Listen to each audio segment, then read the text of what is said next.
The state of stimulus, as well as some desperate calls made this morning by the chairman of the Federal Reserve for additional stimulus. Also, where are our second stimulus checks? It is getting so annoying and frustrating, but just a couple of the topics I'll be talking about in this video. But as always, my videos pertain to everybody, including Social Security, retirement, disability and survivors, SSI, supplemental security income, VA, RRB, low income, and no income. But hey everybody, my name is Matt. Welcome back to another video. Thanks so much for being here. Today is Tuesday, October 6th. Let's get right into it. But hey, if you're new here, please be sure to hit the subscribe button, or if you find that any of your friends, your family, your neighbors, anybody like that would benefit from these videos, please be sure to share this with them. I'm back every single day, and I'm your advocate for all the groups that I just mentioned. So thank you so much for that. Let's get right into the information. Yesterday, President Trump was released from Walter Reed Hospital to return back to the White House. So that's good. All right, let's talk about some of these comments that were made this morning by the chairman of the Federal Reserve. I've mentioned this guy a few times in my previous videos, but just to reiterate, this guy is like the head honcho of economics. When he speaks, people listen. The government officials listen. Congress listens. Everybody listens when he speaks. Anybody that's involved in the financial markets, they listen very closely, as typically his remarks are market moving. So I've also referred to this guy as the leprechaun behind the printing press that prints all the money. So again, very important when he speaks, because he's the guy that punches numbers in and literally prints money out of thin air. So it's very important when he speaks. However, this morning he was out in a little news conference presentation type thingy, and he made a few remarks, and it's very important to see what he is saying, because like I've said before, and like I just said, when he speaks, everybody's listening, including Congress, who we know we are relying on Congress right now for that additional stimulus. So he said this morning that aggressive policy to help the economy needs to continue. He also went on to say there's a very low risk of overdoing it. So I'm going to stop right there and break this down. With those two statements, what is he saying with those two statements? He's basically saying we need to print a ton of money and we need to send it out, because in these statements, he's basically saying in a really nice way, the economy is not doing good. In other words, we need to print up a lot of money, and we need to print it and pump it into the economy as quickly as possible. He said a lot of different statements in his whole presentation this morning, which, that's great. He said a lot of words, a lot of things, but he reiterated the fact that we need additional stimulus multiple times. He pointed out without additional stimulus that it could be an economic tragedy. In other words, he kept going on to say multiple times throughout his statements that without additional stimulus, it could get really, really bad. So in all of his statements, he said so many different times, he's really urging and reiterating the point that the economy needs additional stimulus. I mean, I don't know how he couldn't have possibly made it any more clear than what he did, than to say over and over and over in so many different statements, we need additional stimulus. And basically he said, like I just said, there's a low risk of overdoing it. In other words, like, fire up the printing press as fast as the thing will go, print as much money as you can, and send it out into the economy. So very interesting, his remarks on this. And again, this is the guy that oversees the economy. People look at him, like I said earlier, as like the head honcho of economics. Apparently this guy knows everything that's going on with the economy. And if you have the guy that's overseeing the economy making these types of statements,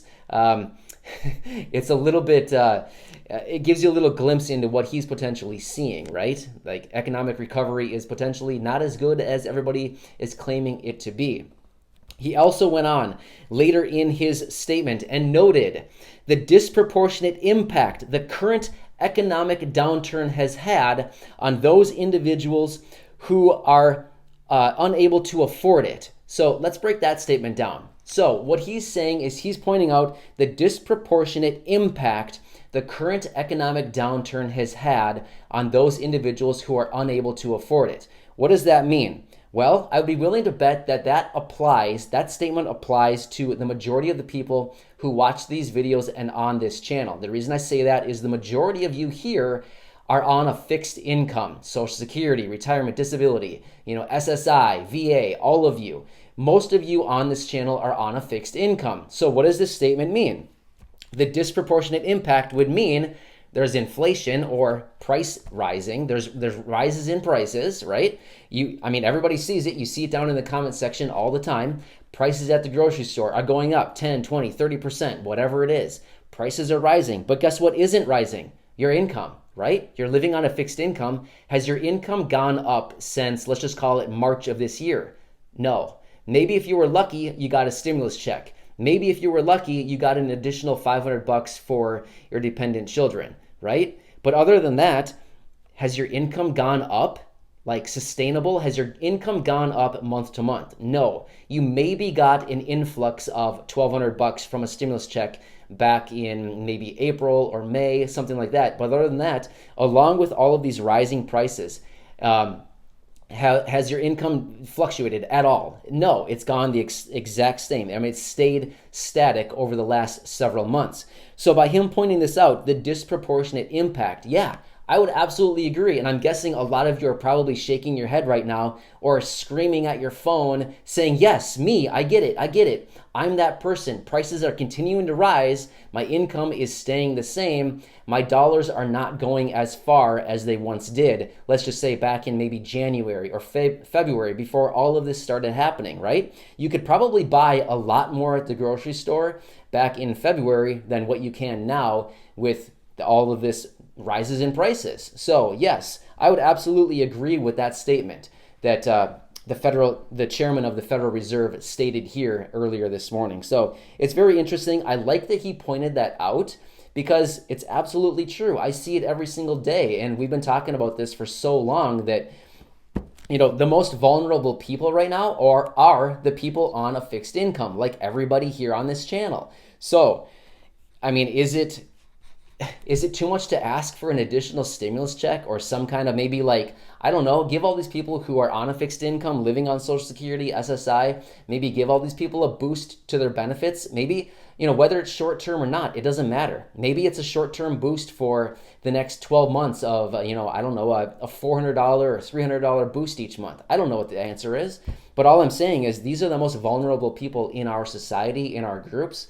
Maybe we should look out for them a little bit more considering prices have gone up so much. Anyway, enough on that. I feel like I've hit on that a lot right there, but I agree with these statements that he's saying, and I think he couldn't have made it any more clear. So also, this morning, global airlines were out and said that they're going to be burning through an estimated $77 billion in the second half of 2020. At the same time, they're reiterating the point that they need additional stimulus. So here we have the chairman of the Federal Reserve telling Congress we need additional stimulus and we need it now. Here we have the airlines begging for additional stimulus and bailouts because without additional stimulus and bailouts, we're going to starting to see a lot more bankruptcies in the airline space over the coming months. And it's also estimated that the average airline only has 8.5 months worth of cash for operations. So you could potentially see a lot of bankruptcies in the future in the airline space if we don't get additional bailouts or stimulus for them.